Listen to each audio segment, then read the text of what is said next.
Сүхбаатар аймгийн хөдөлмөр халамж үйлчилгээний газраас захиргаа удирдлагын чиглэлээр хэрэгжүүлсэн шинэлэг ажил арга хэмжээнүүд.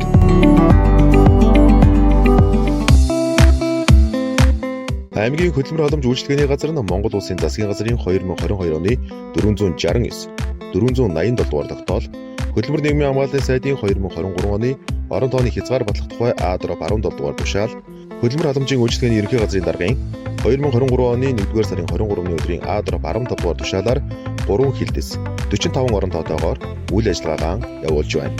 Хөдөлмөр эрхлэлтийг нэмэгдүүлэх, ажил үйлдэл ядуурлыг бууруулах, нийгмийн халамжийн үйлчлэгийг чанартай үр дүнтэй шуурга хүргэх замаар нийгмийн доктортой хөгжлийг хангахыг эрхэм зорилгоо болгон ажиллаж байна.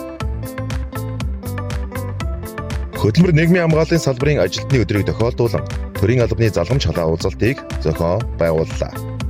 Уулзалтаар ахмадын сангийн бүрдүүлэлт, зарцуулалт, 2024 онд хийж хэрэгжүүлсэн ажил үйлчлэгээ болон цаашид хийж хэрэгжүүлэх ажлын төлөвлөгөө гаргаж, өөрийн ажлыг залгамжлан ажиллаж байгаа албан хаагчдаас манжуур аялах эрхийн бичиг гардан авч, ажлын өөрчлөлт, шинжилэлт, ур чадварын талаар ярилцаж, төрийн албаны залгамж халааг хэрэгжүүлэн ажиллаж байна. Ахмад ажилтны ур чадварыг эзэмшүүлэх зорилгоор дарин сумын хөдөлмөр эрхлэлт, халамжийн асуудал хариуцсан мэрэгжилтэн, хүний нөөц дотоод асуудал хариуцсан ахлах мэрэгжилтэнгүүдэд байгууллагын ахмад ажилтнуудаар ахмадын зөвлөх үйлчилгээг үзүүлэн ажиллалаа.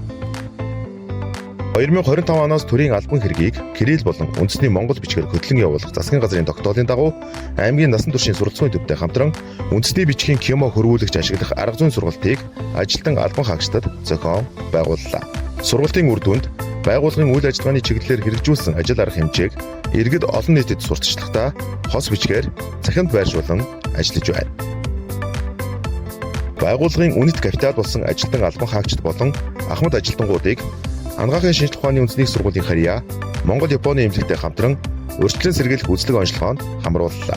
Үзлэг шинжилгээ онцлогооны 22 төрлийн багцаас өөрсдийн сонгосон багцаар үйлчлүүлж эмчийн үзлэг зөвлөгөөг авлаа.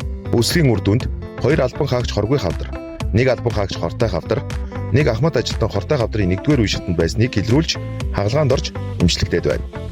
Хөдөлмөр халамж үйлчилгээний ерөнхий газрын даргын тушаалаар халамжаас хөдөлмөрт сэдвт зүүн бүсийн шилдэг илтгэж шалгаруулах хуралдааныг салбарын хэмжээнд зохион байгуулагдахад хөдөлмөрийн харилцаа хөдөлмөрийн аюулгүй байдал хариуцсан мэрэгжилтэн мөн эрдэнийн төмөр сүргийн аргаар өрхийг малжуулахын төсөл бүсдээ 2 дугаар байр эзэлж улсад шалгарлаа. Төмөр сүргийн аргаар өрхийг малжуулахын төсөл нь төлөлөх малаар малчин өрхийг малжуулж, төлийг нь малчин өрхөд үлдээж, төлөлөх малыг дараагийн өрхөд шилжүүлэх зарчмаар өрхүүдийг малжуулах санал дэвшүүлсэн нь зарим аймаг суманд амжилттай хэрэгжиж ирсэн тул хэрэгжүүлэх бүрэн боломжтой төслөөр шалгарсан байна. Зүүн бүсийн хэмжээний илтгэлийн уралдааныг цаашид аймгийн хэмжээнд түнчлэн сумдын хооронд зохион байгуулахаар төлөвлөгөөнд тусгаад байна.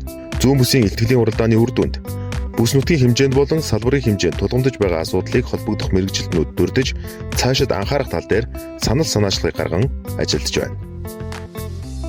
Байгууллагын эцэг эхийн зөвлөл нь газрын даргын тушаалаар 5 хүний бүрэлдэхүүнтэй томилогдсон жил бүр ажилтан албан хаагчдын хүүхдүүдэд чиглэсэн ажлыг төлөвлөөнд тусган хэрэгжүүлж байна.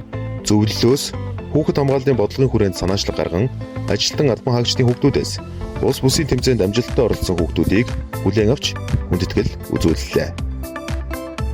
Монгол Улсын шадар сайтын баталсан бодлого төлөвлөгөөний дагуу онцгой байдлын ерөнхий газраас хүн ам нийгмийн хамгааллын албанд гамшигаас хамгаалах команд штабын сургуулийг улсын хэмжээнд 5 жилд 1 удаа зохион байгуулдаг билээ. 2024 онд гамшигаас хамгаалах команд штабын сургуулийг гэр бүл хөдөлмөр нийгмийн хамгааллын салбар зохион байгуулж, Сүхбаатар аймгийн хэмжээнд салбарын 86 ажилтан албан хаагч 3 хоногийн хугацаанд хагас зэрэгжилтийн байдал шилжин ажиллалаа. Сүхбаатар аймгийн хөдөлмөр халамж үйлчилгээний газраас захиргаа удирдлагын чиглэлээр хэрэгжүүлсэн шинэлэг ажил арга хэмжээнүүд.